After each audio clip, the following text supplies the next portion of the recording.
Y bueno, pues en el caso de la sesión académica del día de hoy, en nuestra octava sesión general ordinaria, pues el tema del día de hoy será actualidades en la detección del virus de la hepatitis C, que estará impartido en esta ocasión por el maestro Gabriel Martínez Leiva.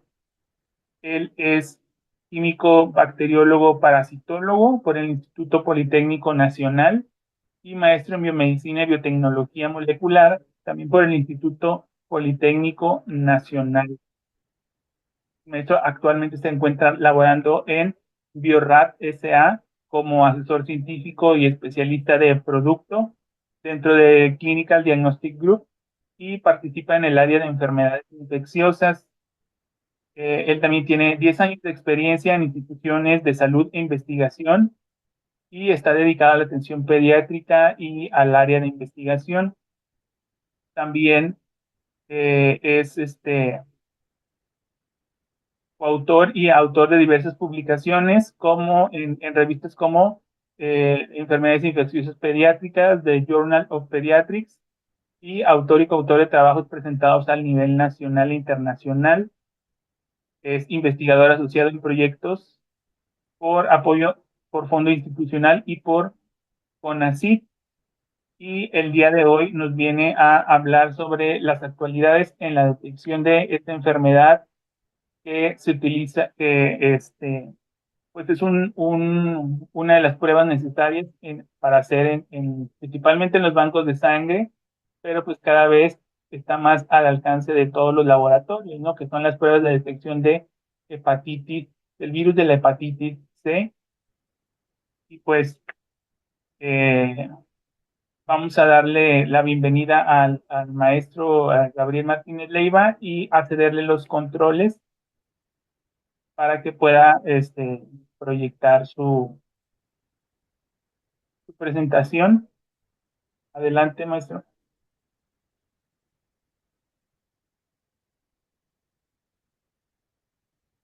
Bueno, en lo que se presenta, les recuerdo nada más que estaremos publicando en el chat un enlace para que se registren para su constancia de asistencia de este evento. En un momento más me estarán ayudando el doctor Luis Ernesto a publicar el enlace y no se les olvide registrarse. Listo, y ya se ve la presentación, maestro.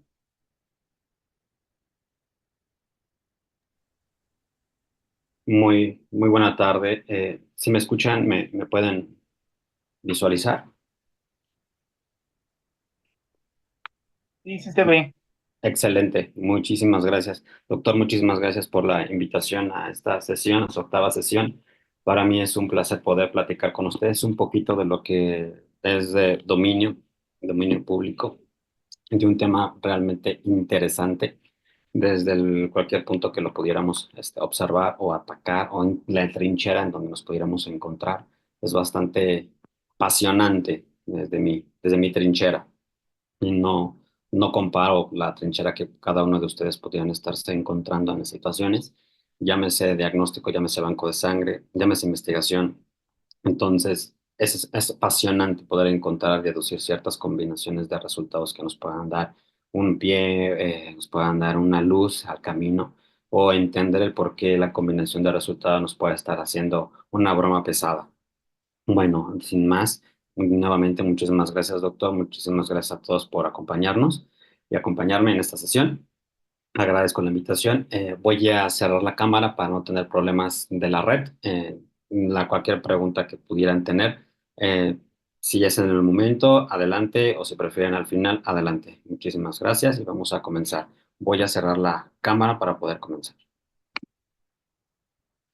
Bueno, como bien mencionó el doctor, el tema del día de hoy son las actualidades en la detección del virus de la hepatitis C. Y para comenzar, siempre es grato para un servidor, en este caso es comentar con algo como es esto. Es necesario aprender lo que necesitamos y no únicamente lo que queremos.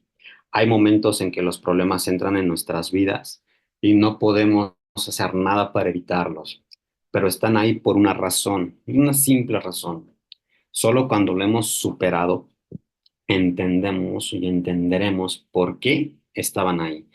Pensamientos hermosísimos y que siempre menciono, que son pie angular, son la base de cualquier deducción y cualquier camino en un árbol de decisiones, son necesarias para poder seguir el camino correcto. Bueno, y ahora, como cualquier otra situación, el poder interpretar ante un panorama general, a un panorama enorme, ante una situación adversa, lo transmito y trato de reflejarlo como una imagen, como una fotografía. Les presento unas imágenes de una fotógrafa llamada Vivian Mayer, conocida como la niñera fotógrafa. Es impresionante la capacidad que tuvo de captar imágenes en donde podemos ver combinación de figuras, rostros, objetos, momentos, risas, líneas. Todo eso es una combinación como tal. Y también favorecía el autorretrato. ¿Qué conlleva esto, güey? ¿Por qué una imagen lo ponemos ahorita? Porque la imagen representa todo un contexto y no solamente lo que creemos ver al final de la imagen, sino la combinación de todo lo que pudiera estar en esa imagen, lo que nos pueda dar una interpretación de lo que vamos a tomar como una decisión o una ruta de trabajo. Así es una fotografía. Te muestra un punto, pero la grandeza de una imagen es la combinación de todo lo que está mostrándose en esa imagen. Y con ese contexto, pues empezaría más que decir que declaro no tener ningún conflicto de interés aparente, potencial o real que derive en una desviación o una tendencia en la información que vamos a mostrarles. La información que se va a mostrar forma parte del dominio público. Y como bien conocemos, en este caso, pues la hepatitis es una inflamación del hígado como tal y puede causar una serie de problemas en la salud y puede ser en ocasiones hasta ser mortal. Las cinco cepas principales de virus que afectan son, pues los tenemos, conocemos como A, B, C, D y E. Si bien todas ellas causan enfermedad hepática, estas se van a diferenciar en aspectos importantes, sobre todo en los modos de transmisión, la gravedad de la enfermedad e inclusive hasta la distribución geográfica. En particular, los tipos B y C tienden a provocar una enfermedad crónica con el paso del tiempo. En cientos de millones de personas que posiblemente, ojo, posiblemente ni siquiera saben que están enfermos, es la causa más común de disfunciones relacionadas con respecto al tiempo en provocar o enfermedades relacionadas como la cirrosis hepática o en su caso llegar hasta un cáncer hepático. Bueno, y en esto, pues estos virus, o esa afectación al hígado lo podemos dividir en dos puntos. Uno, aquellos que son afectados o atacados directamente al hepatocito comunidad anatomofuncional, o aquellas que derivan de afectaciones secundarias. Las primeras de ellas las llamamos entonces como virus hepatotrópicos o acciones hepatotrópicas. Y dentro de estas, pues se encuentran precisamente estos virus que afectan directamente al hepatocito, ¿vale? Entonces, en estas situaciones, ¿qué buscamos o cuál es la maquinaria, la primera ruta como tal ante una situación? Pues hacer pruebas de funcionamiento hepático o las pruebas que nos van a permitir evaluar una probable hepatopatía desde visualizar la integridad del hepatocito, vamos a buscar también cómo está la función de excreción biliar, o en su caso, pues el funcionamiento de estos hepatocitos. Entonces, estos son y forman lo que son marcadores de funcionamiento hepático. Ahora, si pensáramos cómo fue el origen que nos han contado o que encontramos en las referencias, pues en primer lugar tenemos que hacer una referencia dramática, pues es la diseminación a lo largo del siglo XX, en donde se pensaba que era por tratamientos médicos, transfusiones sanguíneas o inclusive el uso de drogas inyectables. No estaban tan lejos de la realidad, realmente. La sospecha también así como el virus de inmunodeficiencia humana, que los primates albergaban un virus que estaban relacionados con este. Y no fue que hasta en esta referencia, pues no se ha obtenido una evidencia publicada hasta la fecha para la infección del virus en similares a la hepatitis C, ya sea en simios u otras especies, como tales. Si no hay una evidencia como tal, ¿cómo podemos llegar a su detección? Pues todo tiene una historia y todo tiene un cómo surgió todo. Todo surgió a raíz, como muchas situaciones pasan, ya sea pandemias que nos permiten desarrollar tecnologías o combinar tecnologías diagnósticas o herramientas para poder buscar el objetivo o el blanco o el target. Entonces aquí a partir de una segunda guerra, la Segunda Guerra Mundial, donde en este evento se conocían dos tipos de virus, el tipo A y el tipo B. Con el desarrollo de estas nuevas pruebas, de acuerdo a la publicación de aislamiento del DNA clonal, que derivado de un donador, detectaron casos de hepatitis posttransfusionales. Lo interesante es que le empezaban a acudir al término, pues provoca una enfermedad no A y no B, pero ataca al hígado, pero no es ni A ni B. Bueno, fue hasta que llega hasta 1987, 1988, ya hasta con la publicación del 89 y el reconocimiento al doctor Michael y al doctor Daniel, que identificaron un agente viral y su secuencia génica, a la cual le denominaron como no A y no B. Y este descubrimiento permitió evidenciar la primera prueba donde se refleja la combinación de tecnologías serológicas y moleculares para detectar, evidenciar lo que es un agente infeccioso. Y gracias a esto, posteriormente, con el paso de los años, pues se les pudo otorgar lo que es el Premio Nobel de Medicina a estos cazadores del virus de la hepatitis C, como reconocimiento como líderes de grupo, pues poder evidenciar y decir, le hemos detectado lo que no sabíamos que no era A, no era B, pero ahora lo conocemos como C. Y, dentro de ese rubro o ese tiempo de cómo surgió todo, pues si nos ponemos y hacemos una línea de tiempo, desde que comenzó el descubrimiento de este agente infeccioso en el 87, 89, la publicación, y desde ahí conocer su secuencia en el 90, distintas situaciones han ocurrido a través del tiempo, hasta llegar a la implementación de terapias nuevas, clasificación o agrupación del virus, así como clasificarlo en una familia como tal que tiene un comportamiento tal y una organización genómica tal, que nos va a permitir, gracias a eso, poder tener datos importantes con respecto al tiempo. ¿Y qué datos importantes? Pues bueno, se cree que hay 50 millones de personas con infección crónica por este virus en el mundo y que cada año se producen alrededor de 1 millón de nuevas infecciones.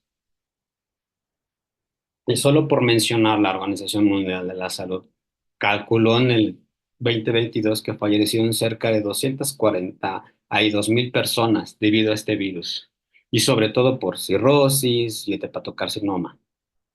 Ahora bien, el desarrollo de los antivíricos de acción directa pueden llegar a curar hasta el 95% de los casos de esta infección, pero hay un punto importante y el cual forma parte de los objetivos 2030: el acceso al diagnóstico y el tratamiento, que llega a ser escaso.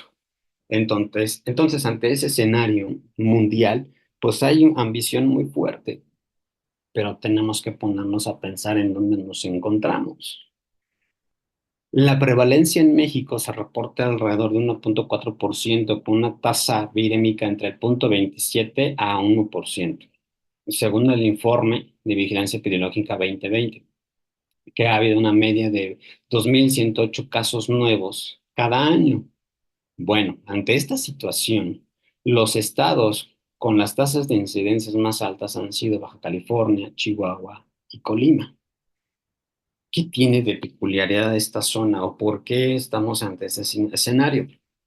Vamos a seguir platicando.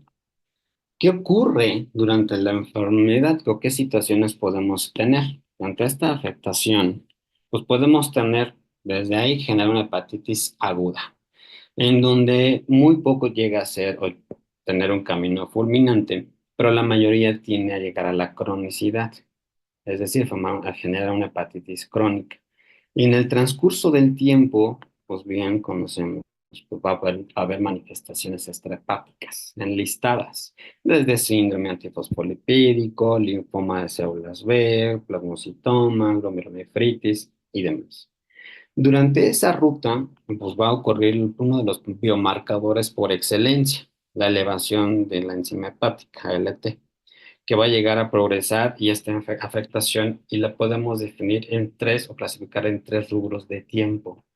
Afectación rápida, intermedia, lenta, que por si no hay un cuidado, no hay una observación o un seguimiento, pues podemos llegar a una cirrosis y ya sabemos a lo que pudiéramos estarnos enfrentando. Ahora, si quisiéramos ver o ser curiosos de, bueno, ya tenemos esto, pero ¿qué conocemos de este agente infeccioso? Lo que conocemos gracias al avance de las tecnologías, pues el tipo de genoma que tiene, a qué familia pertenece, la frecuencia de esta enfermedad a llegar a una cronicidad y la manera en que se está diagnosticando. O sea, pertenecen a la familia de los Flaviridae, que tiene una organización muy similar y formar el género Hepatosebiridae. Ahora, ¿qué más tenemos? Porque llega a tener una frecuencia hasta el 80% de llegar a una cronicidad.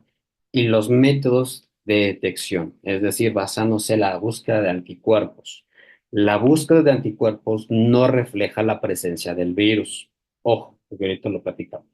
Así como el desarrollo de pruebas moleculares, en este caso, la amplificación de su TATID, que sería RNA, ya sea a través de una retrotranscripción o simplemente buscar una carga.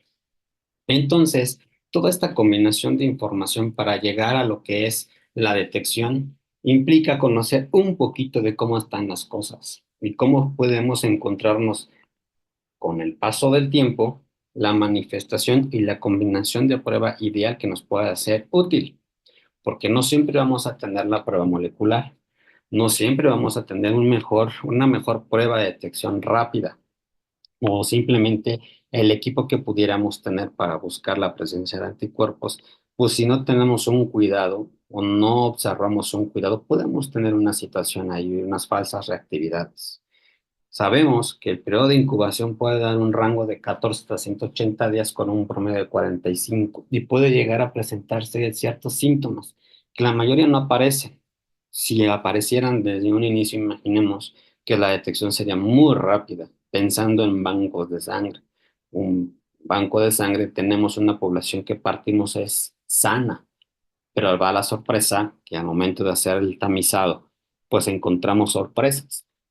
Y esas sorpresas, pues no presentamos síntomas, presentamos tal vez unas relaciones o probables situaciones de exposición, pero no hay otra cosa más. Entonces ahí el utilizar las correctas pruebas que nos puedan enriquecer o direccionar es muy importante.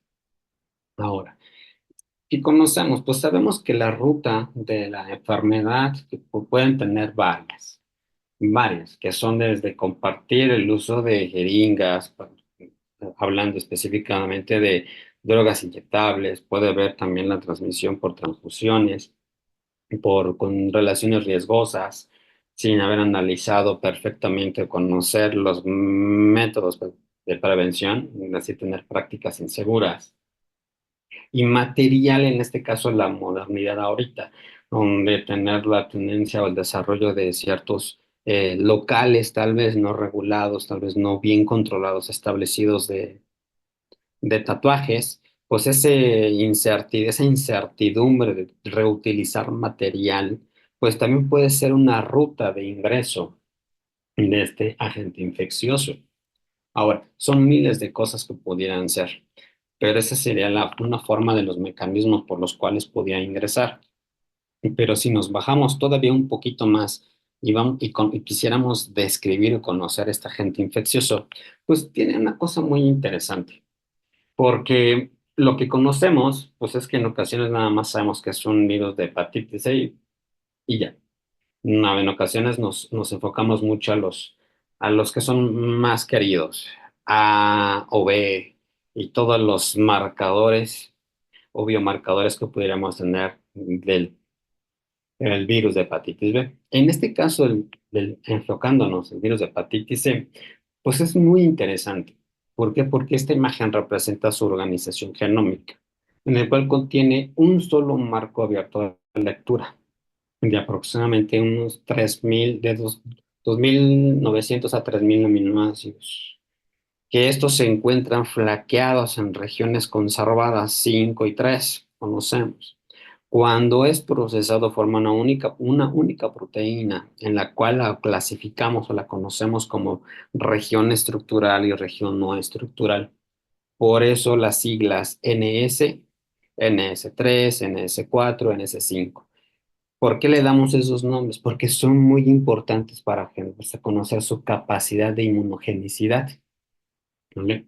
Entonces, y aparte, ¿qué más? Porque también nos va a permitir conocer, siendo unas regiones altamente estables, altamente conservadas, pueden ser blancos utilizados para nuevas pruebas de detección, mejorar las que tenemos a lo que le vamos a conocer como actualización de la prueba, versiones mejoradas de la prueba, pero también conocer cuáles son las que son altamente variables y nos pueden jugar un ruido al momento de interpretar una prueba. Esos son los puntos clave.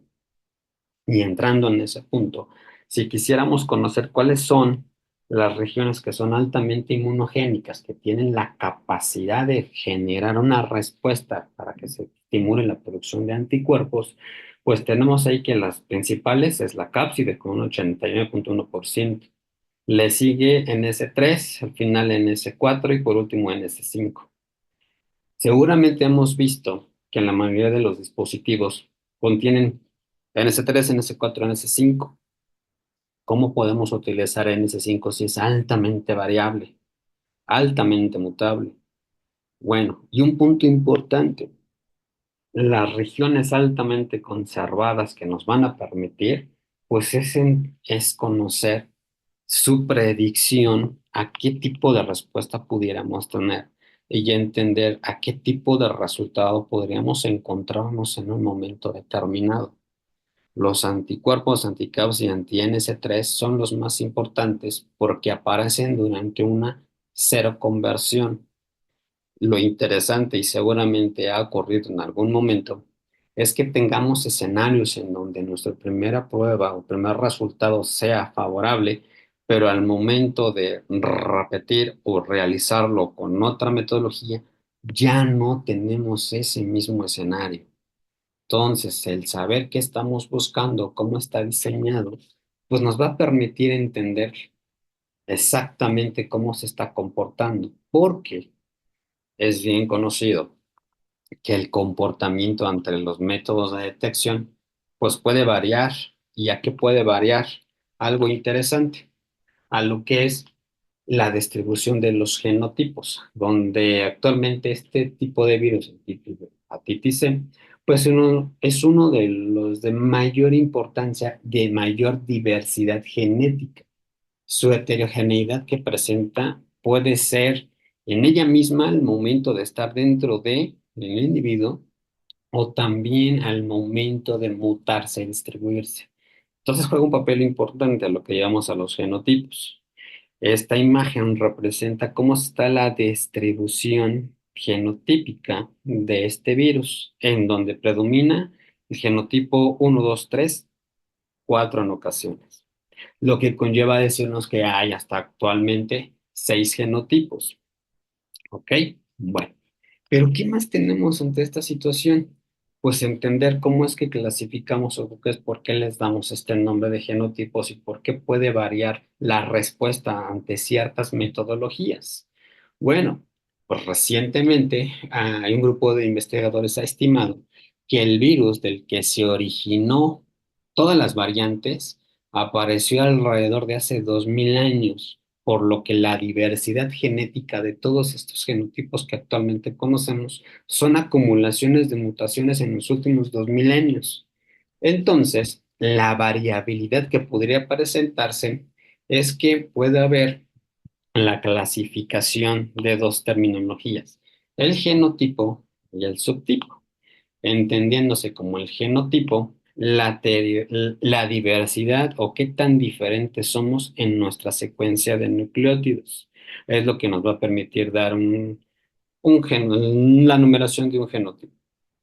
Es decir, si voy del 66 al 69% de o en similitud en la secuencia génica, pues pertenezco al mismo genotipo. Sin embargo, cuando tenemos una relación todavía aún más de diferenciación entre el 76 al 80% dentro de ese genotipo, de esa agrupación, pues ya vamos a tener lo que le llamamos como el subtipo. Y este se designa con una letra que va a seguir siempre al número al cual le hemos dado el nombre de genotipo. Genotipo 1, 1A, 1B o 1C. Y hasta la fecha se han llegado a describir más de 100 subtipos distintos. Entonces, ¿qué es lo interesante de esto? Pues bueno, es lo que conocíamos, donde nos empapamos y la mayoría de todos los dispositivos pues trabajamos con base a los genotipos que están circulando epidemiológicamente hablando. ¿Qué pasa actualmente? Pues tenemos a lo que se le llama migración poblacional, en donde la probabilidad que pudiéramos tener una variación en nuestra población génica pues va a cambiar bastante. Tan es así que por eso ya no solo son 6 genotipos, hay un genotipo número 7, aislado de inmigrantes centroafricanos en Canadá. Y recientemente, ojo, y recientemente ya no solo es el 7, sino tenemos un octavo que descrito como endémico en la India. ¿Y por qué es importante esto? Porque la genotipificación es un par de aguas para la estrategia que se pueda utilizar o la eficiencia de la estrategia médica que podemos tener. Entonces, si nos enfrentamos ante una situación en donde hay una migración poblacional alta y entendemos que la mayoría o la población o las personas que nos llegaran a visitar en nuestros estados vienen de ciertas regiones, pues es importante que en llegar a algún momento nuestros dispositivos, nosotros pudiéramos tener la capacidad de captar esa diversidad de genotipos circulantes. ¿Por qué decimos esto?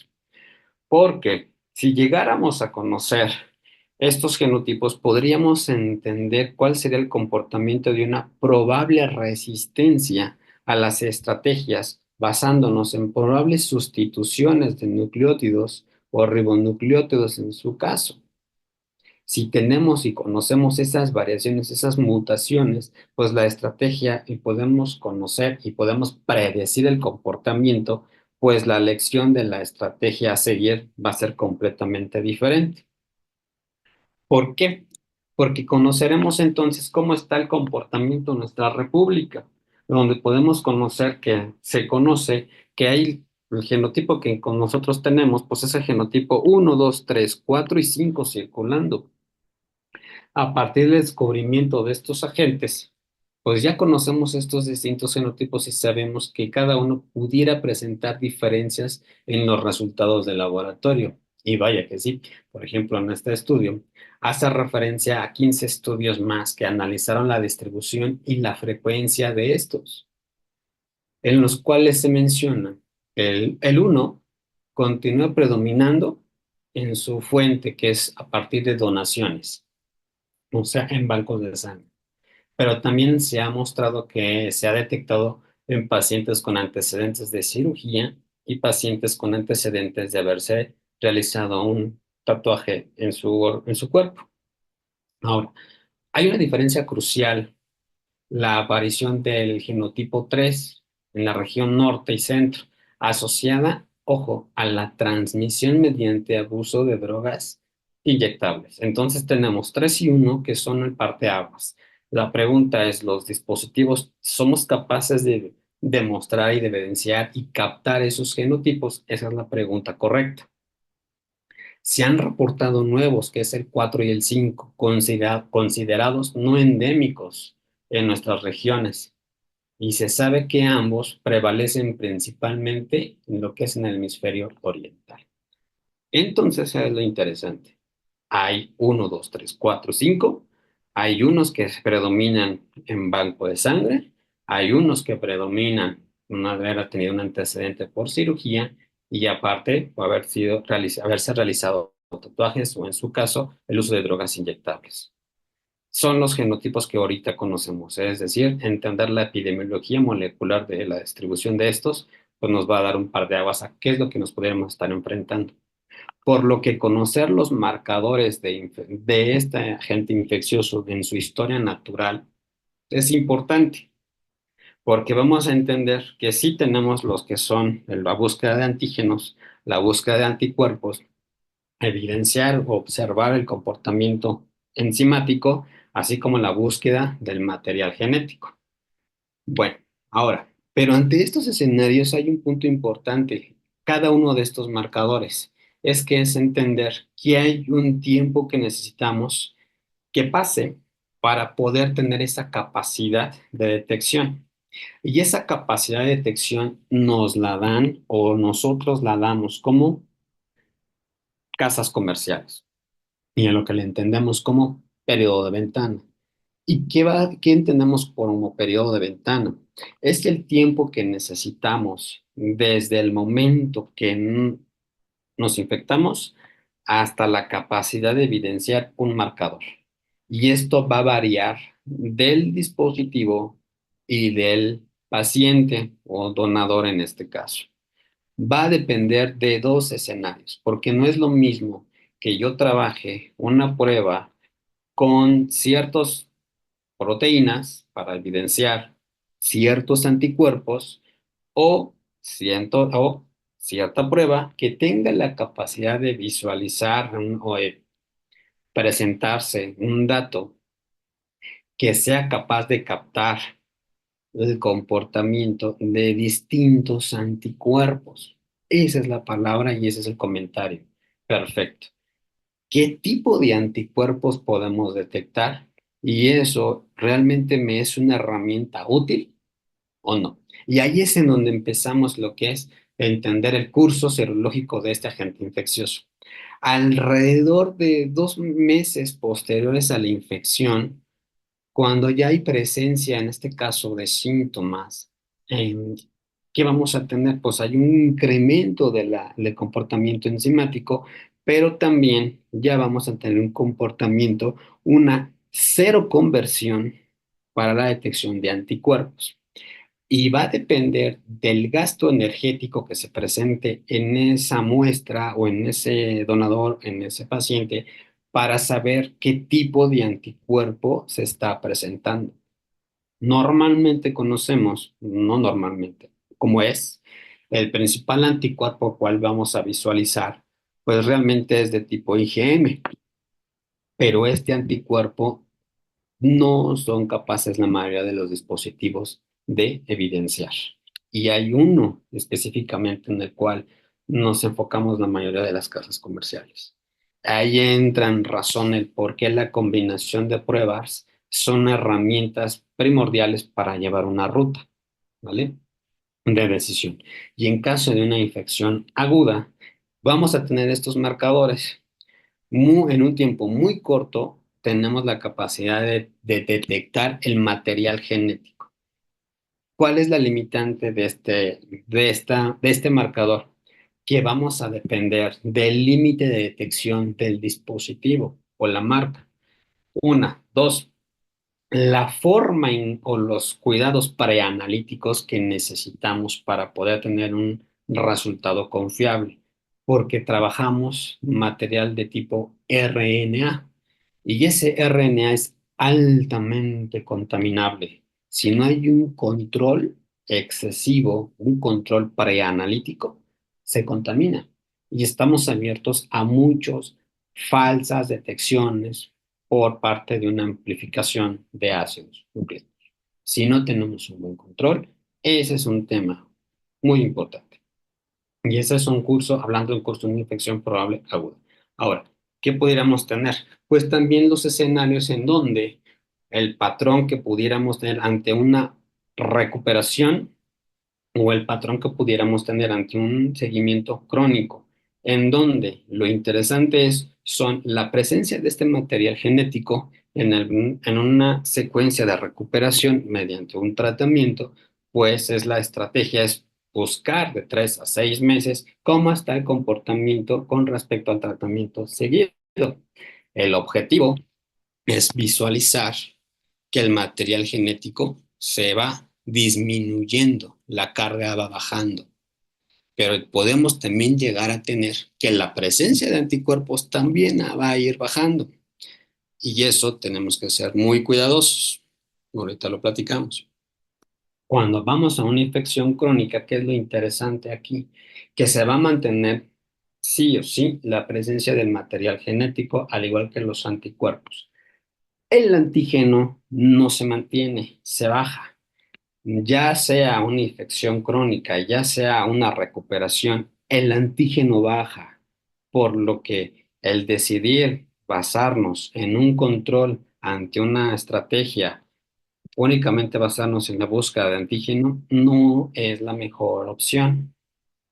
Repito, si nos basamos en la búsqueda del antígeno para ver la evidencia de una recuperación en donde el material genético vaya disminuyendo, no es una buena elección si nos basamos únicamente en la búsqueda del antígeno. La combinación es lo que nos puede permitir dar o entender un poquito a lo que nos estamos enfrentando o qué es lo que nos está diciendo toda esa combinación de resultados. Ahora, ¿en quién debemos de pensar cuando se realiza la prueba? Bien, pues se recomienda realizar al menos un escrutinio a lo largo de la vida en mayores de 18 años. Exactamente.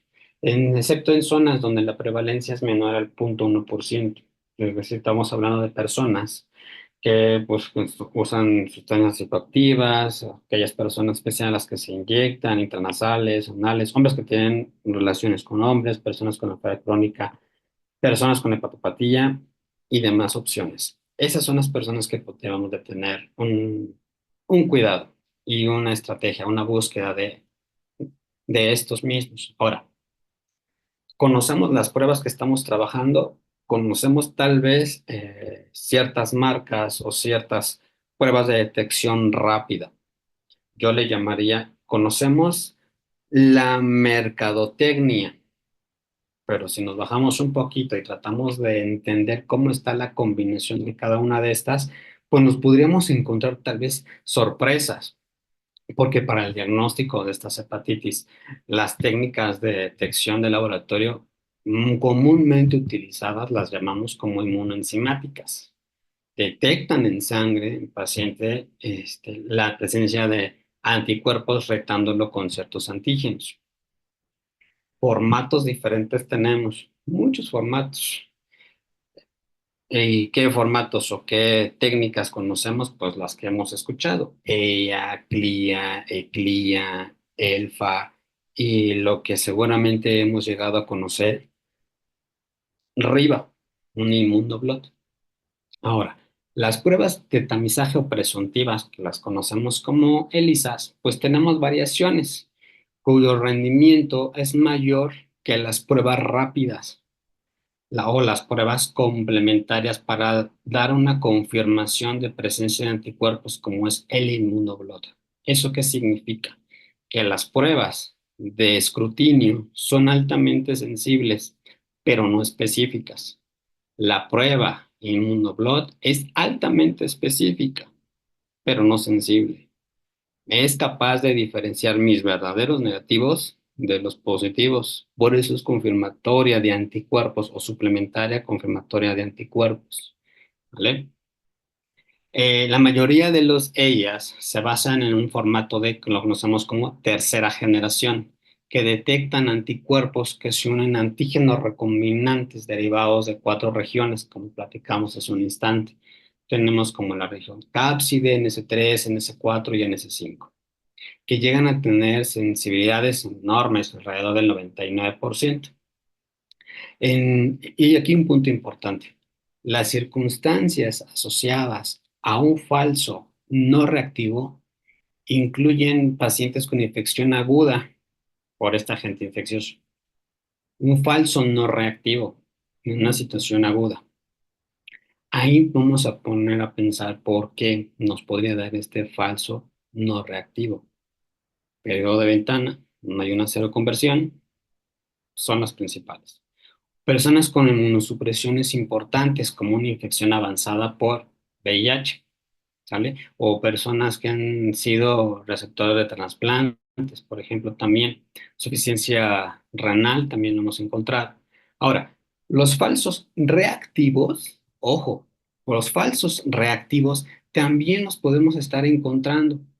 Ocurren con mayor probabilidad de producción en situaciones como hipergamaglobulinemia, enfermedades autoinmunes y después de inmunizaciones falsas reactivas.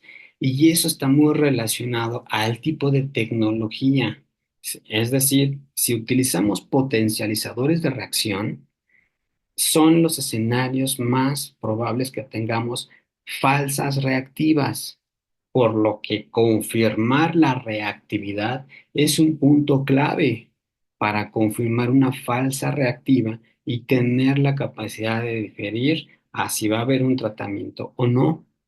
Y en ocasiones, si no contamos con tecnologías moleculares, pues la ruta a confirmar esos anticuerpos pues es muy, muy, muy importante.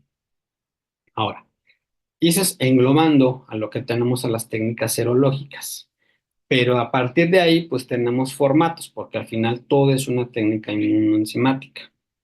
¿Qué tenemos? Pues la detección de antígenos, en donde es altamente utilizada y se basa mediante una técnica llamada, tecnológicamente hablando, por una inmunocromatografía, un flujo lateral.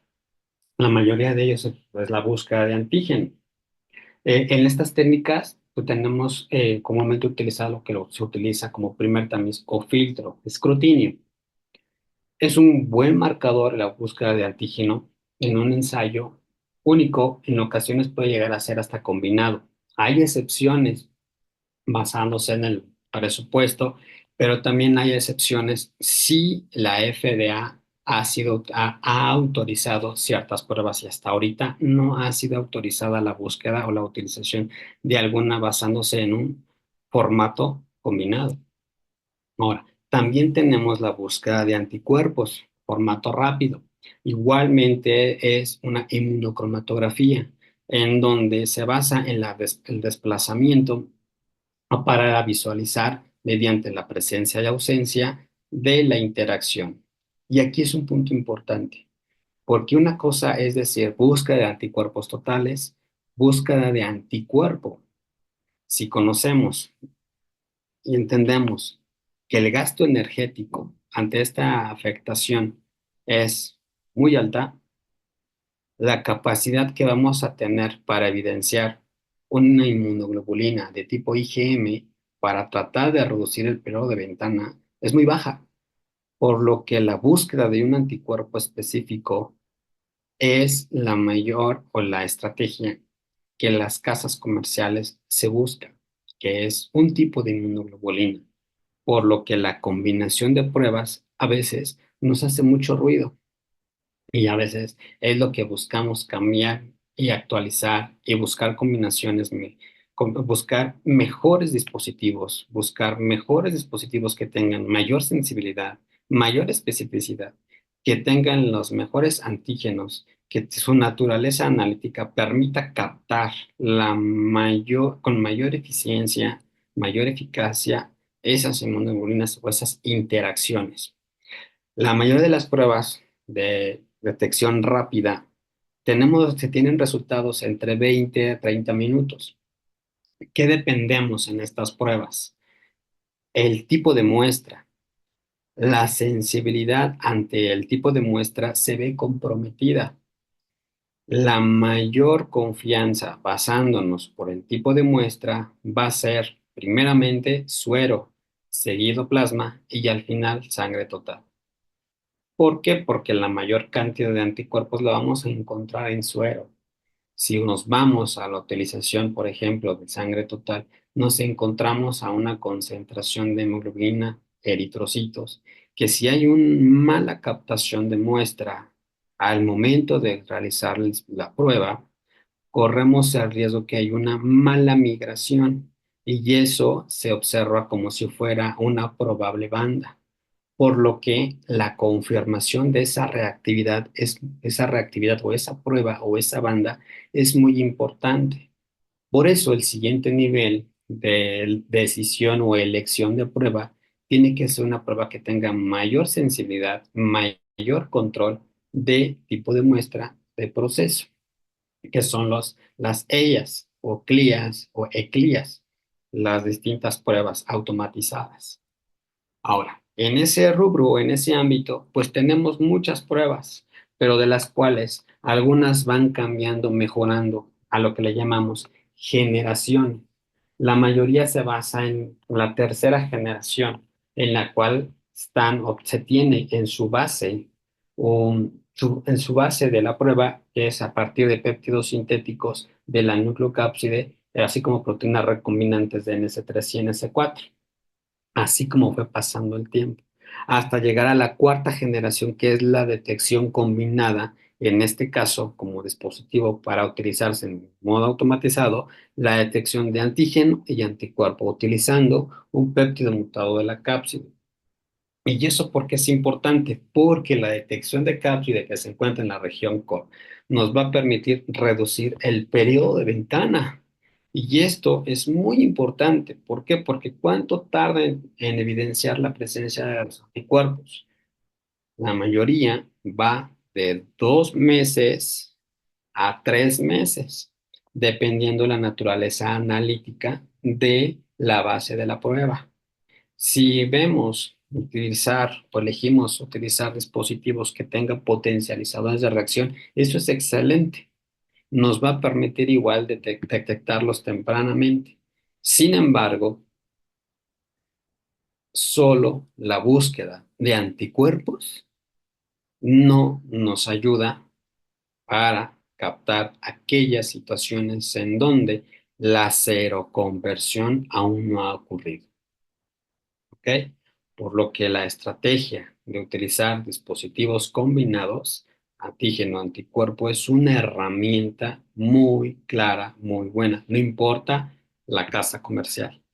La búsqueda o la utilización de dispositivos que tengan la capacidad de evidenciar ya sea la detección de antígeno o la detección de anticuerpo es muy, muy favorable. Ahora, tenemos estos dispositivos que tienen estas capacidades de detectar mediante una combinación de analitos. Bueno, pero ¿cómo están diseñados esos analitos? Porque eso es lo que nos va a hacer ruido al momento de interpretar los resultados. Porque entonces tenemos que empezar a conocer cuáles son los antígenos que estamos buscando o estamos evidenciando en nuestros laboratorios o nuestros bancos, porque la mayoría de ellos no están presentes o sí están, pero la naturaleza de ese antígeno pues no es tan favorable. Mencionábamos que hay dispositivos o mencionamos el término la inmunogenicidad, en donde mencionamos que NS5 es altamente variable y es la causante de la mayoría de las falsas reactivas. Ahora, si la utilizamos como único marcador, pues nos estamos metiendo en un grave problema. Pero si la usamos en combinación con NS3 y NS4 y además cápsido o en su caso core, la capacidad que vamos a tener de evidenciar la presencia es muy grande, porque estamos utilizando toda la maquinaria inmunogénica para poder evidenciar su presencia. Pero sí habrá situaciones en donde no todos estamos buscando eso. Y eso es hablando de dispositivos serológicos. ¿Y qué hay? ¿Qué viene? ¿Qué más tenemos? Pues técnicas moleculares, que también están basadas en la búsqueda de un blanco, en este caso el material genético, y la utilizan para confirmar la presencia del agente viral y para dar seguimiento a un tratamiento, y de las cuales tenemos como las pruebas de amplificación de ácidos nucleicos, que la conocemos como NAT. También tenemos la carga viral y la genotipificación. Ahora, estas pruebas, pues las podemos englobar a aquellas que se basan en una retrotranscripción. Necesitamos transformar ese RNA en cDNA para poder amplificar, o simplemente aquellas que solo voy a utilizar ese RNA y la multiplico y ya para evidenciarla la transformo después. Dos escenarios completamente diferentes, pero muy buenos. ¿Por qué? Porque cada una de ellas van a tener a lo que le vamos a llamar límite de detección o cuántas copias necesitamos para poder evidenciar la presencia de este agente infeccioso. Ahora, las pruebas comercializadas actualmente son muy sensibles y pueden detectar, inclusive hasta llegar a cuantificar menos de 30 copias por mililitro, que es la referencia, es decir, menos de 15 unidades internacionales por mililitro. Y tenemos todos estos, o sea, por mencionar en esta tabla, realmente todas cumplimos, todas cumplen, tienen la capacidad de evidenciar, cuantificar. Bueno. Tenemos, y eso es hablando de las pruebas moleculares actualmente. ¿Y qué tenemos que decir con esto? Que el desarrollo que tenemos que estarnos pensando, debemos de estar pensando nosotros como casas comerciales, es la optimización en el proceso de estas muestras, porque somos equipos muy grandes y lo que queremos es automatizar y una palabra nueva, mágica, practicidad, pero al mismo tiempo queremos seguridad, queremos eficiencia, porque no es un número, es un paciente. ¿Vale? No es un tubo, es una muestra de un paciente y su resultado es primordial para una decisión terapéutica, una estrategia. Entonces, necesitamos nosotros como casas comerciales desarrollar dispositivos que mejoren, que cuiden, que cuidemos esa parte primordial para poder ser partícipes de una mejora de una situación de un paciente. Ahora, si habláramos en general, tenemos que existen distintas técnicas para lo que es hablando del término de hepatitis. Las pruebas presuntivas, escrutinio, tamizaje, despistaje, dependiendo el área en donde nos encontremos, pues su punto, su objetivo es determinar la presencia de anticuerpos. Detectar también tenemos aquellas que van a combinar la presencia de detectar la combinación de antígeno-anticuerpo y así aquellas que solo van a buscar el antígeno. Tenemos aquellas pruebas suplementarias, como en este caso del inmunoglot, que su principal objetivo es confirmar la cero conversión de ese paciente o ese donador. Tenemos también la genotipificación, importantísimo para la estrategia a seguir, la estrategia terapéutica. Las pruebas confirmatorias, en este caso tenemos la detección de su material genético mediante la amplificación de ácidos nucleicos o las pruebas de seguimiento que la conocemos como carga viral. El objetivo de cada una de ellas está claro. Una confirma, una búsqueda o da seguimiento. La prueba suplementaria confirma la presencia de anticuerpos, más no confirma la presencia del agente infeccioso. Es muy diferente. ¿Ok? Y ahora, y tenemos las pruebas presuntivas. Esos son los que tenemos actualmente. ¿Y cuál es la prueba que debemos de elegir si nos ponemos a pensar? Bueno, ese es un punto interesante porque la mayoría nos encontramos hasta posibles, me he encontrado situaciones en donde pues tenemos un excelente equipo de tamizado o tenemos una buena prueba presuntiva de procesamiento rápido, una inmunocromatografía muy buena, pero al momento nos vamos a encontrar, ¿qué hacemos? Si la mandamos o no la mandamos, el comportamiento está bien, los controles están bien. ¿Qué nos encontramos? Pues nos tenemos que encontrar o enfrentarnos a lo que le llamamos algoritmos. ¿Y qué entendemos por algoritmos? Pues bueno, es una combinación de pruebas seleccionadas por una serie de reglas de decisión que nos van a permitir tomar una mejora, un mejor camino basándonos en la sensibilidad y especificidad diagnóstica. ¿Para qué? Para evitar esos resultados que pueden hacernos ruido, lo que le vamos a llamar resultados discordantes. ¿Y esto en dónde los podemos encontrar? Pues no nos vamos tan lejos. Nuestra normativa de banco de sangre, el NOM 253, esta ruta o este flujograma de proceso a seguir, pues es nuestra normativa en la cual nos tenemos de basar. en donde a partir de un resultado reactivo tenemos que desechar, pero antes de vamos a hacer una prueba y vamos a confirmar esa reactividad. Pero si esa reactividad ya no cuadra, es dudoso, pues ahí es donde tenemos que hacer una serie de seguimientos para ver qué está pasando, ¿sale? Pero hay un punto importante, ojo, es basándonos en el mismo equipo de trabajo, mismo reactivo. Sugerencia es cambiar el lote de reactivo y vamos a ver el comportamiento. Y en ocasiones, si tenemos la capacidad, hacer en este caso una prueba confirmatoria. Pero ojo, hepatitis C es la única prueba que no le podemos llamar prueba confirmatoria, es una prueba suplementaria como tal, como hemos mencionado hace un instante. Es la utilización en inmunoglóbulos. ¿Y qué entendemos por un inmunoblot? Pues es una prueba que se basa en la utilización de proteínas recombinantes que le dan mayor especificidad que las pruebas presuntivas, que son altamente sensibles, pero no específicas. Y eso significa que las pruebas de detección rápida no son específicas, son altamente sensibles, pero no llegan a ser específicas, ni mucho menos sensibles comparadas con las pruebas automatizadas.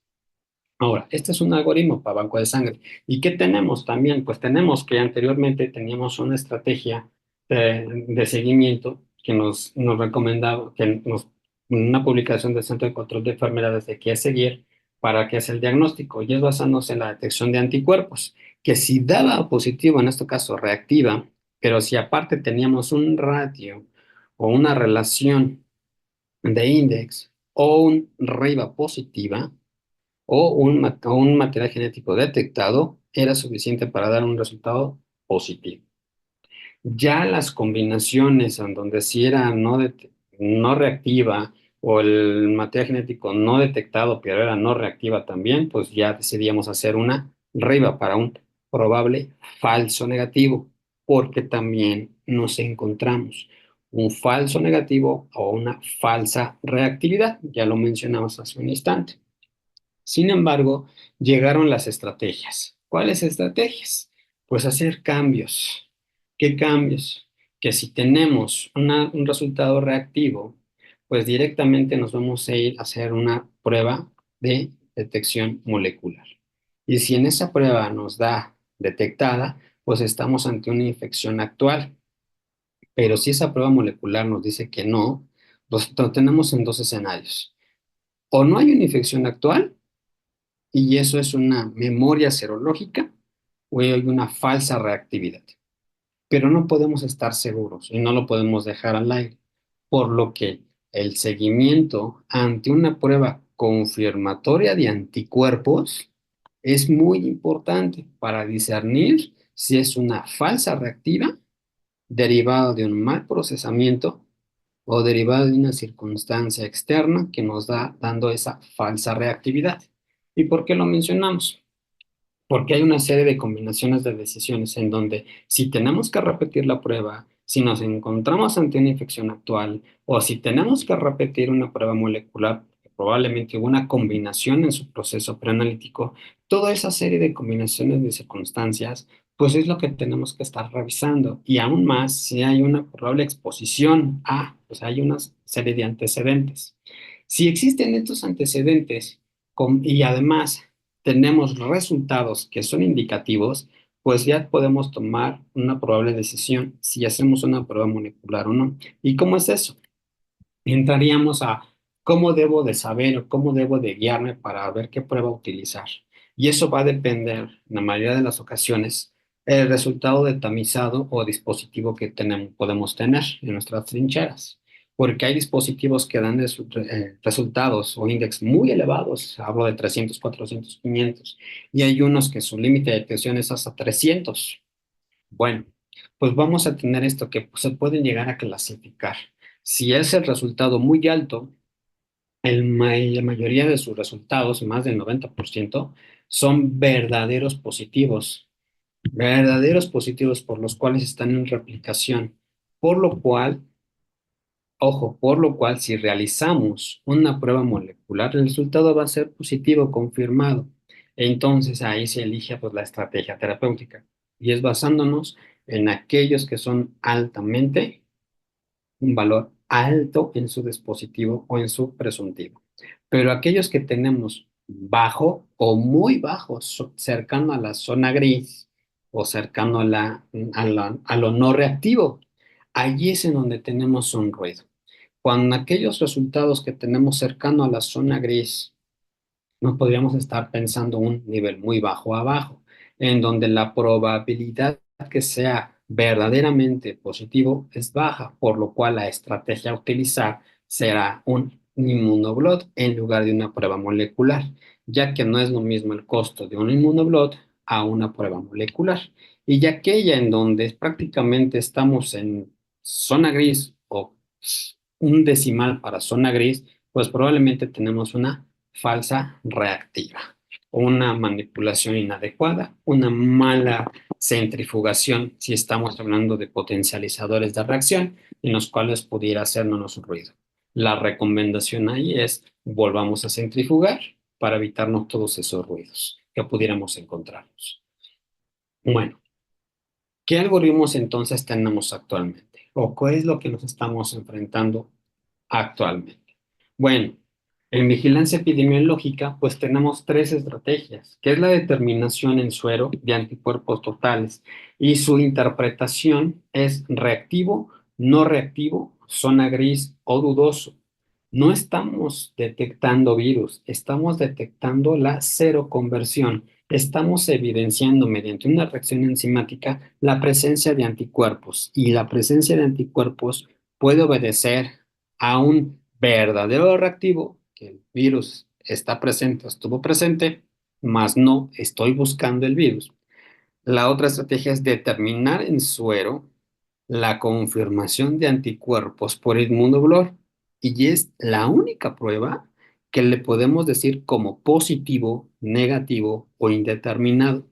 Si yo utilizo una prueba de procesamiento rápido, no puedo utilizar categóricamente la palabra positivo, negativo o indeterminado.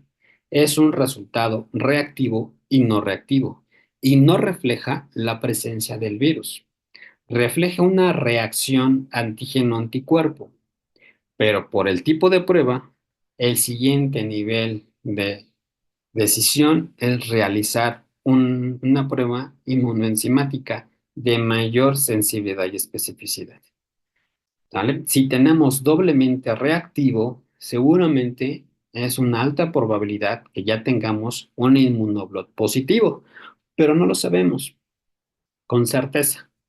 Por el siguiente nivel es realizar una prueba confirmatoria suplementaria de anticuerpos. Y el otro nivel que tenemos, pues es la determinación de la carga viral para este virus. Y es así que en los lineamientos tenemos, ¿cuál es la ruta a seguir? Pues a partir de una muestra con un resultado positivo reactivo a anticuerpos para este virus, pues tenemos de realizar una prueba confirmatoria para identificar anticuerpos específicos, para conocer con certeza que sí realmente sea una reactividad verdadera y a partir de ahí pues, reportarlo como positivo y la estrategia a seguir. ¿Y qué se utiliza como prueba? Pues una prueba de tipo inmunoblot. Y en este caso hay distintas variedades en donde utilizamos el tipo slotblot, que es el de uso más común. Ahora, ¿qué más tenemos? Cuando ya llevamos al escenario de confirmación de anticuerpos, pues nos encontramos ante este escenario, que así el inmunoblot nos confirma la presencia de un resultado positivo, pues es reportarlo en dado caso en un indeterminado, se recomienda analizar muestras de seguimiento y aquí va a depender el tipo de resultado que tengamos. ¿Eso qué significa? Recordando que la organización genómica de este virus hace que tengamos regiones estructurales y no estructurales. De las no estructurales tenemos capacidades inmunogénicas, NS3 y NS4. La combinación de su presencia es lo que nos va a dar un resultado ya sea indeterminado o positivo. Recordando cuáles son nuestros marcadores de cero conversión, cápside y NS3. Si la presencia de este cápside NS3 es verdadera, se detecta, en este caso, la interacción antígeno-anticuerpo, pues podemos decir que el paciente está en cero conversión. Y ahora, ¿cuánto tiempo necesito que pase para que de este resultado o esta muestra o este paciente migre de una categoría indeterminada a positiva? Va a depender del tipo de anticuerpo que estamos buscando.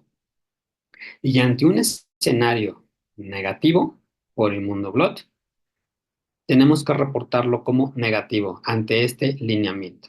Y ese es el escenario que pudiéramos tener. Ahora, ante esto, ¿qué mejoras tenemos o qué se vienen relacionados al inmunoblot? Pues bueno, desde el desarrollo de estas pruebas de inmunoblot a lo que lo conocemos en su momento como RIVA, es que pasamos de una mejora tecnológica en el cual partimos de utilizar la combinación de proteínas o péptidos sintéticos a utilizar proteínas recombinantes con péptidos dirigidos específicamente y va a depender de su predicción de epítopes. Es decir, qué región realmente de la cápside es la que realmente interacciona con el anticuerpo para poder dar un resultado favorable, es decir, si está presente o está ausente. Y esto es en menor tiempo. ¿Por qué en menor tiempo?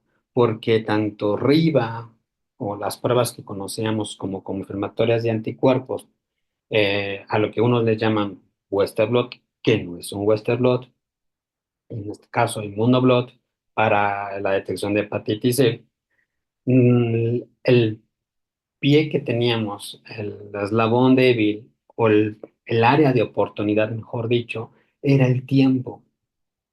Para esta prueba requerimos 3 horas y media, 3 horas 45 minutos. Ahora, hay dispositivos que requerimos hasta 12 horas para poder realizar una confirmatoria de anticuerpos para la búsqueda de interacción antígeno-anticuerpo para hepatitis C. Sin embargo, la mejora tecnológica nos ha permitido desarrollar dispositivos que nos permitan detectar o en un dispositivo en 30 minutos. Ese salto evolutivo de 3 horas 30 minutos a solo 30 minutos mediante y conservando la especificidad así como la sensibilidad, mejora y desarrolla lo que le conocemos como una mejora tecnológica. Y eso es muy importante. Pero no solo eso, sino también tenemos que estar pensando hacia dónde vamos, qué es lo que nos depara, en este caso, hacia dónde es el camino, qué es lo que viene más adelante. No solo la mejora en los dispositivos suplementarios para la detección o evidenciar la presencia de anticuerpos, sino también escenarios en donde el material genético juega un papel muy importante y va a depender en dónde nos estamos encontrando, nuestra trinchera en donde estamos trabajando. Por ejemplo, no nos vaya a sorprender que un par de años ya tengamos la incorporación de una prueba de amplificación de ácidos nucleicos o la carga viral a partir de un resultado de anticuerpos reactivo, no reactivo. Ojo, no es lo mismo decir positivo, negativo, es reactivo, no reactivo en el término indeterminado, a partir de una prueba presuntiva. Ojo. Para poder migrar a una prueba de amplificación, vamos a tener que utilizar y partir de un resultado presuntivo positivo. Es decir, no voy a poder brincar en el escenario de reactivo a una amplificación, sino va a tener que ser necesario la utilización de la palabra positivo, por lo que la necesidad de confirmar la reactividad en esa prueba presuntiva va a ser medular. Pero también vamos a poder tener este escenario en donde va a partir de un resultado presuntivo reactivo o indeterminado, implementar una prueba de amplificación de ácidos nucleicos y poder discernir si estamos ante un caso confirmado en etapa temprana o un caso confirmado en una etapa crónica en donde el material genético está presente y discernir ante un falso, falso reactivo. Ahora, Ante ese escenario, ¿qué nos hemos encontrado? ¿Qué es lo que se viene? Bueno, no nos vamos tan lejos. En junio, el 27 de este año, la FDA dio a conocer la validación o la luz verde ante un dispositivo llamado Point of Care o dispositivo que puede ser utilizado en el centro de atención, capaz de dar un resultado, una amplificación o una detección del material genético en una hora, pero pone muy hincapié en un punto importante, que va indicada solo y exclusivamente para adultos con signos o síntomas o en riesgo de padecerla, evidencia clínica, y no está destinada en seguimiento de pacientes sometidos a tratamiento, no está destinada en detección en donantes, o sea, no está diseñada para bancos de sangre ni para seguimiento de tratamiento. Como una primera herramienta para lo que se viene en un futuro y no estamos tan lejos, pues es grande y maravilloso. Es a lo que yo le llamo la optimización de los dispositivos basándose en los marcadores moleculares para optimizar el diagnóstico a los pacientes. Eso es importantísimo porque para poder realizar y tener consideraciones importantes ante este agente infeccioso, basándonos también en la capacidad o herramienta o dispositivo que estemos utilizando, poder categorizar una infección confirmada, una infección resuelta, una infección crónica. La infección confirmada va a ser necesario tener un resultado positivo, ojo, positivo, más no reactivo, a un ensayo de detección de anticuerpos y además positivo para la detección de su material genético ante una infección confirmada. Una infección resuelta es necesario ser nuevamente positivo a la detección de anticuerpos y negativo a su material genético después de 6 meses de haber sido confirmada. En su caso, posiblemente hasta ya esté en tratamiento. Ojo, la palabra positivo. Y una infección crónica, ser positivo a la detección de anticuerpos y además positivo a la detección de su material genético. Y adicionalmente, reportar el genotipo en el cual nos estamos enfrentando. Es importante entonces aquí mencionar que la palabra positivo es importante y solo hay un tipo de prueba que nos puede decir esa categorización: prueba suplementaria confirmatoria de anticuerpos, no una prueba presuntiva. Si utilizamos la palabra positivo ante un dispositivo inmunocromatográfico, no lo podemos utilizar porque está diseñado para hacer una prueba presuntiva, no para hacer una prueba suplementaria confirmatoria de anticuerpos. Ahora, actualmente, como mencionábamos, el uso del antígeno como un marcador se ha ido incrementando. Sin embargo, lo que hemos encontrado es de que a pesar de ser una buena opción, un buen marcador y tener un bajo costo en su búsqueda, su sensibilidad no es equiparable a la detección de su material genético, por lo que ser utilizado como un único marcador no es del todo favorable, porque actualmente todos los dispositivos que podemos estar encontrando en nuestras trincheras están diseñados para que puedan ser utilizadas la búsqueda también del antígeno. Sí, algunos dispositivos tienen una sensibilidad enorme que va desde el 93 hasta el 99% y una especificidad mayor al 98%. Su capacidad de detección en ocasiones es equiparable al límite de detección de una prueba molecular, pero basándonos en niveles superiores, es decir, tenemos que incrementar el rango de detección para que pueda ser viable. ¿Qué más podemos tener? Pues que esta búsqueda de detección de antígeno como tal pueda ser en ocasiones en un futuro, como ciertos dispositivos ya utilizados, la combinación en la búsqueda pero estos no se equipara a la captación del material genético que va muchísimo antes de la cero conversión, por lo que la utilización de un dispositivo de detección de antígeno y que sea solo este utilizado para dar el seguimiento a un tratamiento no es válido, no se recomienda y no es suficiente. En situaciones en las cuales podríamos encontrarnos, como en este, En un paciente que deriva de nefrología por un fracaso renal agudo, presenta edema pulmonar, una hemodiálisis, pues lo interesante es que podemos captar que sus pruebas iniciales de detección con resultado no reactivo, ojo, el tipo de prueba utilizada fue una prueba quimiluminiscencia. Posteriormente se realizó una prueba combinada de detección de antígeno-anticuerpo. Una prueba de quimiluminiscencia que solo busca anticuerpos me fue no reactiva, pero la combinada me fue dado reactivo cercano a zona gris. Se decidió realizar ciertas pruebas como la detección de crioglobulinemia. Se detecta del tipo 2 compuesta por anticuerpos monoclonal tipo IgG-IgM. ¿Qué más se hizo? Se realizó la búsqueda de otros marcadores, otros virus, otros marcadores virales, otras hepatitis, VIH, los cuales los resultados fueron no reactivos. Entonces, ¿qué hacemos? Se empezó a hacer la búsqueda y estrategias y se decidió realizar un precalentamiento a esta muestra por 1 hora y decidimos hacer lo que es una confirmación serológica y también volver a repetir la prueba en los dispositivos utilizados. Y tenemos ahora reactivo en la prueba quimiluminiscente. Se mantiene la reactividad en la prueba combinada de antígeno-anticuerpo. El inmunoglot nos confirma la presencia de anticuerpos y decidimos realizar, en este caso, la prueba molecular. Y la sorpresa es que tuvimos 3.210 unidades internacionales por mililitro.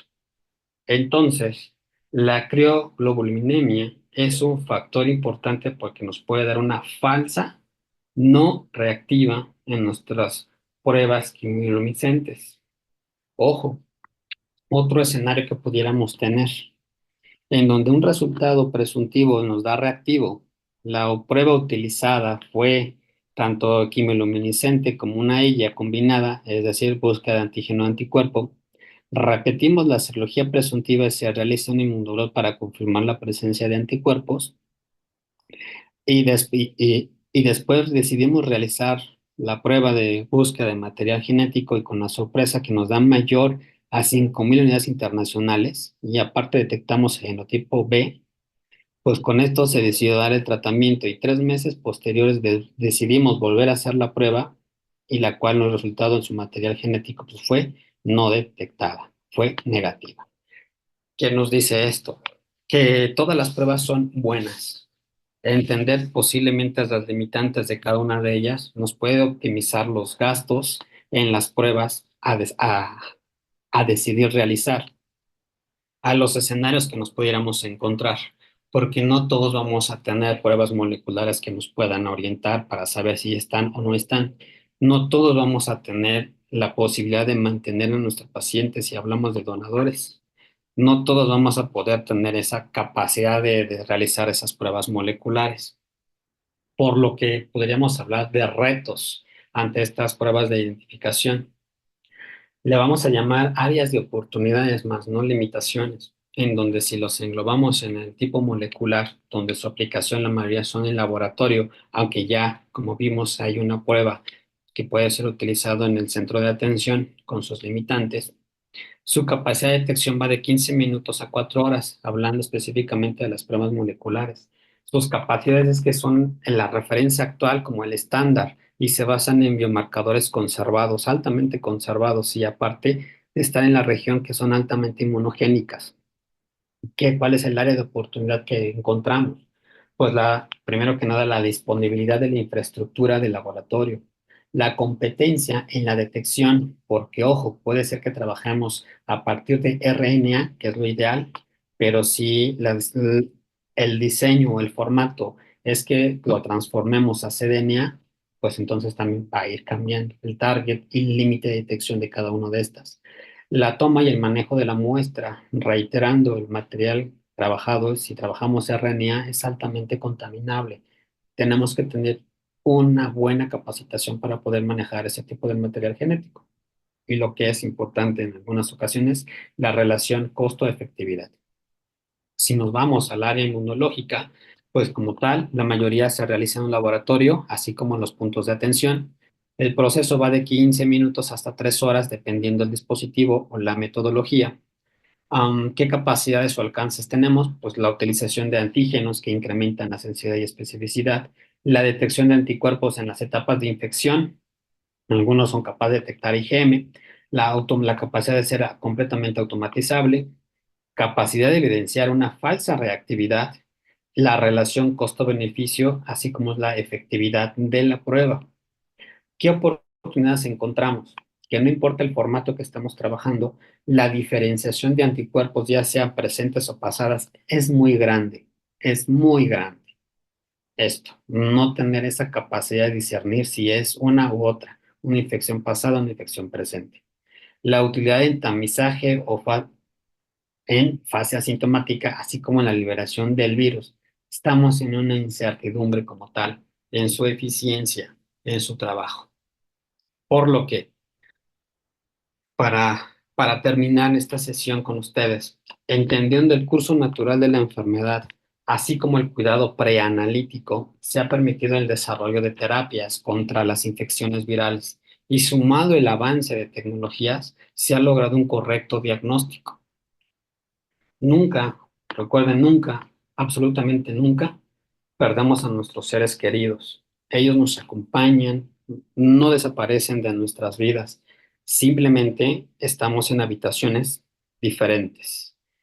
Esta frase o este pensamiento, mejor dicho, aplica muchísimo para todas aquellas situaciones o padecimientos o momentos difíciles en donde nos encontramos ante un padecimiento como tal, una complicación mediante o debido a un agente infeccioso, pues más que pensar que nunca, nunca, pero nunca perdemos a nuestros seres queridos, simplemente estamos en habitaciones diferentes, de que con el paso del tiempo nos vamos a volver a unir y vamos a poder charlar de todas las vivencias.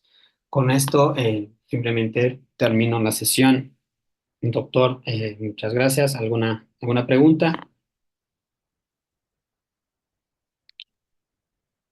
Muchas gracias, maestro. El chat está abierto para que dejen tus preguntas o comentarios. Y bastante completa la plática. Muchas gracias, maestro. Yo creo que a veces damos por hecho de que solo hay pruebas de tamizaje y de confirmación, pero pues va mucho más allá, ¿no? Como lo decía, pues hay que comprender primero la historia natural de la enfermedad porque al final, como también decía, pues todas las pruebas son buenas, ¿no? Solamente por algo están ahí, ¿no? Solamente hay que saber aplicarlas, en qué momento, y la interpretación también. Y algo que también me llama mucho la atención es este énfasis que hace usted en la diferencia entre una prueba reactiva y una prueba positiva, sobre todo en cuestiones de tamizaje, pues decirle a una persona, oye, eres positiva para esta o tal enfermedad, pues es un impacto y un estrés bastante grande para las personas, ¿no?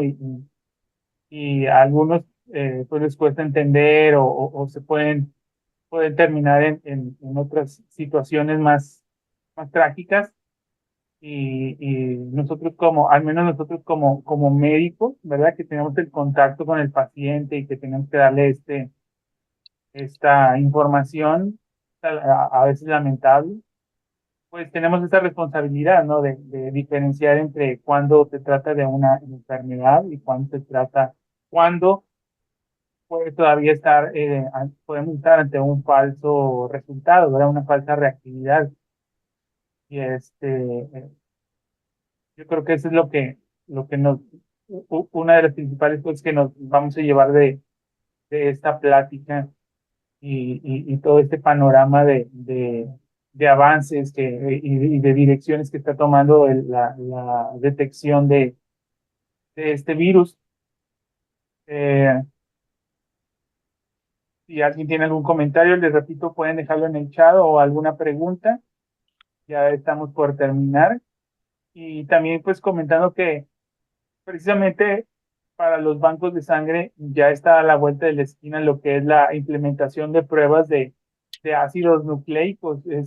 No sé qué piensa usted de esto, que es un acierto, que no, ¿verdad? Porque pues sabemos que de pronto algunos bancos de sangre, sobre todo particulares, pues lo han tomado como de una manera pues un poquito eh, pues reacia o negativa al cambio, ¿no? Pero pues yo pienso que si tenemos la tecnología y podemos ayudar a mejorar a la situación de los pacientes y de la comunidad en general, pues la podemos aplicar, ¿no? Siempre que esté disponible, porque muchas veces pues los recursos ahí están, solo que mientras no nos obliguen o mientras no nos impongan, pues nos quedamos con lo que tenemos, ¿no? Exactamente, doctor, como menciona, tenemos a la vuelta de la esquina las nuevas directrices o los párrafos agregados a la actualización de nuestra norma 253, en donde menciona precisamente la detección virémica. Es muy bueno. Desde el punto de vista atención a pacientes, es muy bueno. Pero le pongo un pero, a pesar de tener la formación molecular, le pongo un pero. El diseño o la estructura, porque pensando como una casa comercial, a mí me conviene meter un pool y la posibilidad que yo pudiera tener a esa combinación génica de al utilizar ciertos iniciadores y a ciertas temperaturas para que me detecte todo, la probabilidad que me pueda dar detecciones raras es muy alta. Pero si a yo me pongo como biólogo molecular y estoy en la trinchera, pero si a mí me ponen el mejor escenario que es poder detectarlo de manera individual, excelente, excelente. Y voy y estoy en lucha por pedir eso. ¿Qué más? Pues tengo que yo como casa comercial tengo que garantizar que mis iniciadores, que mis suministros, lo vamos a englobar, sean de grado molecular, porque si no hacemos eso, corremos el riesgo a falsas determinaciones. Y el diseño sea basándonos en regiones altamente conservadas para que la fidelidad de la detección sea muy alta. Pero no hay que olvidar los fines. Si tenemos la capacidad de utilizar la prueba molecular, y así la tenemos en la institución, excelente. Pero si no la tenemos, tienes una opción B, que es más económica, es igual de segura, es altamente específica, que es tu marcador serológico. Lo único que tienes que hacer ahí es buscar aquellos que te optimicen el tiempo. Lamentablemente, para la búsqueda de arriba, conocida tradicionalmente como arriba, requieres mucho tiempo, casi la mitad de día laboral, 3 horas a 4 horas, hombre, es mucho tiempo. Y la inversión como tal es bastante, porque no es una prueba o un control, es junta varias pruebas para poder realizar el control y tener los resultados. Y en ocasiones no los puedes dar en el día, tienes que esperarte una semana a 2 semanas. Es el punto medular del RIVA como tal. Pero también en ese escenario, la optimización en tiempos y las mejoras tecnológicas que pasemos de 30 minutos, de 3 horas y media, 4 horas, inclusive a 12, porque habemos casas comerciales que trabajamos hasta 12 horas la prueba. Reducirlo a 30 minutos es un brinco muy grande, muy grande. Entonces tenemos dos opciones, la prueba molecular, la prueba serológica, como mejoras tecnológicas. Y esas se mantienen en la normativa.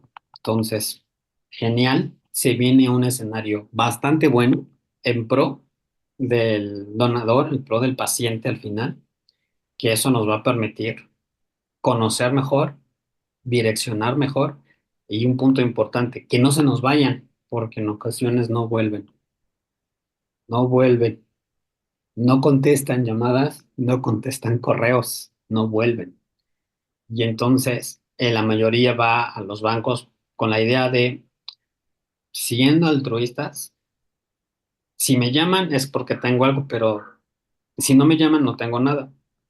Y si tal vez esa no llamada no fue porque no te quisieran llamar, sino simplemente porque se desfasó, se traspapeló el resultado, no estabas, no tenías señal, todos esos escenarios se pueden juntar y uno se va con una falsa idea de que no tenemos, que estamos clínicamente sanos, ¿no?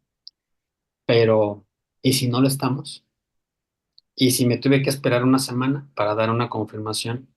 ¿Y si el tamizaje no fue del todo bueno porque nos falló A, nos falló B, o en su caso, porque ha pasado, me ha tocado asesorar a distintas casas en donde no cuadran los resultados con la presentación clínica y el tener que decirles, mándame todo para poder aterrizar y ver cuál es la ruta que tenemos que seguir.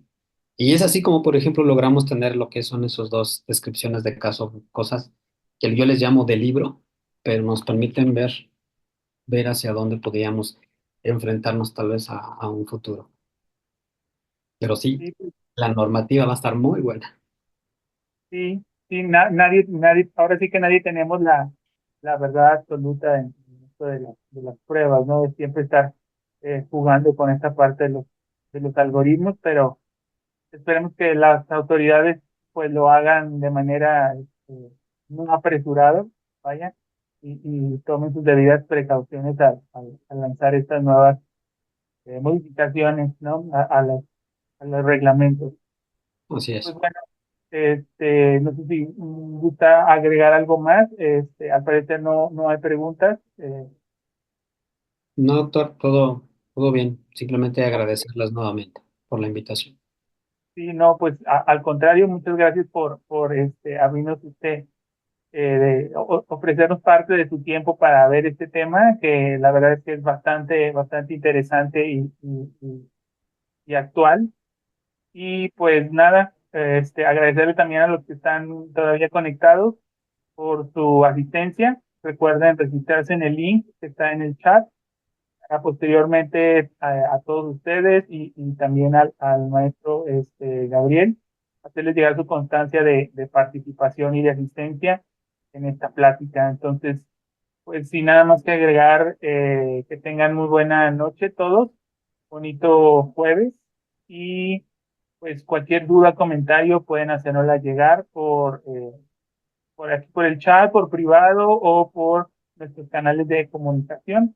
Dice la doctora Michelle Ledesma, muchas gracias, muy buena presentación. Coincido, gracias. Muchísimas gracias. Bueno, pues la doctora Paola Eugenio también, muchas gracias, excelente información. Y bueno, pues que tengan muy buena noche todos. Hasta luego. Gracias. Gracias, doctor. Muy buena noche a todos.